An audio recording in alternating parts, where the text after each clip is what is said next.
बहुत समय पहले की बात है।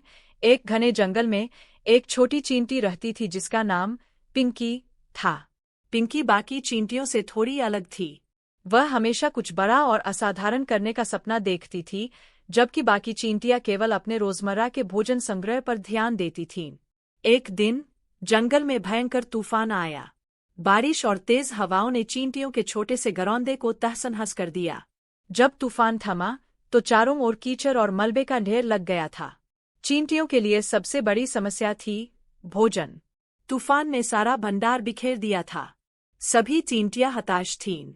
उनका मुखिया भी निराश हो गया और बोला, अब क्या करें? भोजन तक पहुंचना असंभव है। हमें बस अगले तूफान के आने का इंतजार करना चाहिए और ईश्वर पर भरोसा रखना चाहिए। लेकिन पिंकी ने हार नहीं मानी।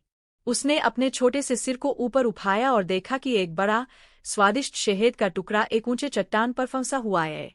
चट्टान तक जाने का रास्ता फिसलन भरा था और पिंकी के लिए यह एक बहुत बड़ी चुनौती थी।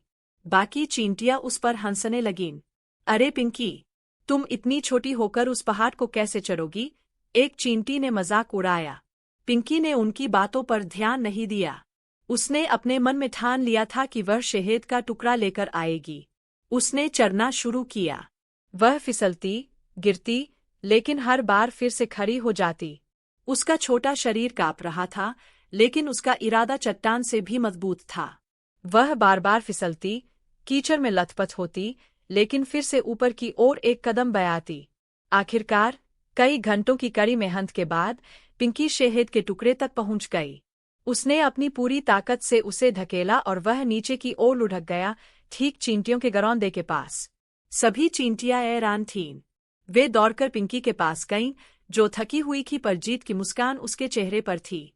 चींटियों के मुखिया ने शर्मिंदा होकर कहा, पिंकी, तुमने हमें एक बहुत बड़ा सबक सिखाया है। जब हम हार मान रहे थे, तब तुमने दृढ़ संकल्प दिखाया। तुम्हारी हिम्मत ने हम सबका जीवन बचा लिया। यह कहानी हमें सिखाती है कि आकार मायने नहीं रखता, बल्कि आपका इरादा और दृढ़ संकल्प मायने रखता है। जीवन में बाधाएं हमेशा आएंगी, लेकिन अगर आप हार मानने से इनकार करते हैं और लगातार प्रयास करते रहते हैं, तो आप अपनी मंजिल तक जरूर पहुंचेंगे।